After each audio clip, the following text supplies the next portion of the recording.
بسم الله الرحمن الرحيم ألف لام ميم صاد كتاب أنزل إليك فلا يكن في صدرك حرج منه لتنذر به وذكرى للمؤمنين اتبعوا ما أنزل إليكم من ربكم ولا تتبعوا من دونه أولياء قليلا ما تذكرون وكم من قرية أهلكناها فجاءها بأسنا بياتا أو هم قائلون فما كان دعواهم إذ جاءهم بأسنا إلا أن قالوا إنا كنا ظالمين বিসমিল্লাহির রহমানির রহিম। আলিফ লাম মিম সাদ। হে রাসূল, এটা একখানা কিতাব যা আপনার প্রতি নাজিল করা হয়েছে। এ সম্বন্ধে আপনার দিলে কোনো রকম সংকোচ যেন না হয়। এই কিতাব এজন্য নাজিল করা হয়েছে যাতে আপনি এর মাধ্যমে কাফিরদেরকে ভয় দেখান এবং তা মুমিনদের জন্যে নসিহত হয়। হে মানুষ, তোমাদের রবের পক্ষ থেকে তোমাদের প্রতি যা নাজিল করা হয়েছে তা তোমরা মেনে চলো। তোমাদের রব ছাড়া আর কোনো মুরব্বির পেছনে চলো না, কিন্তু তোমরা নসিহত কমই মেনে থাকো।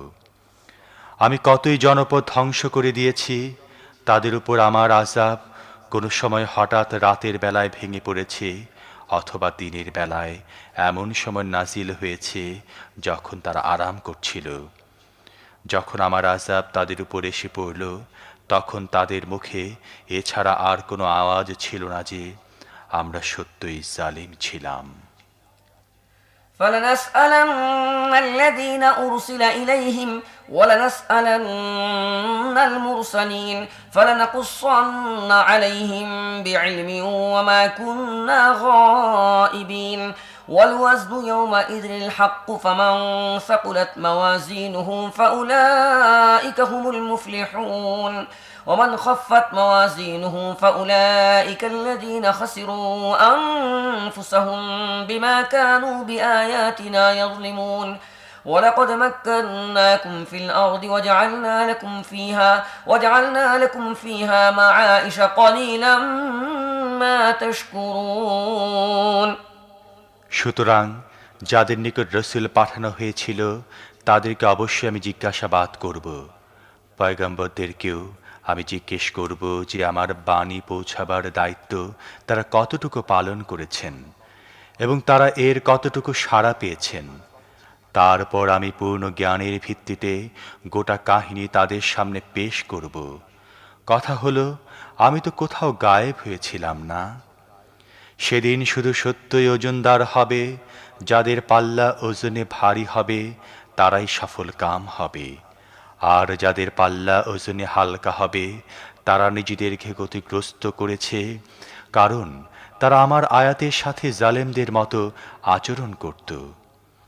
আমি তোমাদেরকে দুনিয়াতে অনেক ইখতিয়ার সহ কায়েম করেছি এবং তোমাদের জন্য এখানে জীবিকার ব্যবস্থা করেছি, কিন্তু তোমরা কমই শুকরিয়া আদায় করে থাকো।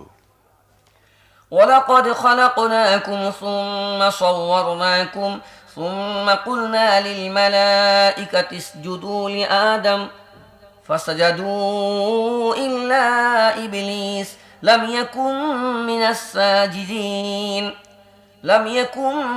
الساجدين قال ما منعك ألا تسجد إذ أمرتك قال أنا خير منه خلقتني من نار وخلقته من طين قال فاهبط منها فما يكون لك أن تتكبر فيها فاخرج إنك من الصاغرين قال أنظرني إلى يوم يبعثون قال إنك من المنظرين আমি তোমাদেরকে পয়দা করার সূচনা করেছি, তারপর তোমাদের সুরত আকার আকৃতি বানিয়েছি।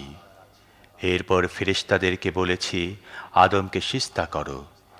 এ হুকুম পেয়ে সবাই সিজদা করল, কিন্তু ইবলীস সিজদাকারীদের মধ্যে শামিল হলো না। আল্লাহ প্রশ্ন করলেন, যখন আমি নিজেই তোকে সিজদার হুকুম দিলাম, তখন কি সে তোকে সিজদা করা থেকে মানা করল? সে বলল, আমি তার চেয়ে ভালো। তুমি আমাকে আগুন থেকে পয়দা করেছ আর তাকে মাটি থেকে বানিয়েছ। আল্লাহ বললেন, তুই এখান থেকে নেমে যা। এখানে তোর বড়াই করার কোনো অধিকারই নেই। বের হয়ে যা। আসলে তুই তাদের মধ্যে শামিল যারা নিজেরাই অপমান চায়। ইবলিশ বলল, আমাকে ওই দিন পর্যন্ত সময় দাও যখন এদেরকে আবার জীবিত করে ওঠান হবে। আল্লাহ বললেন, যা, তোকে সময় দিলাম।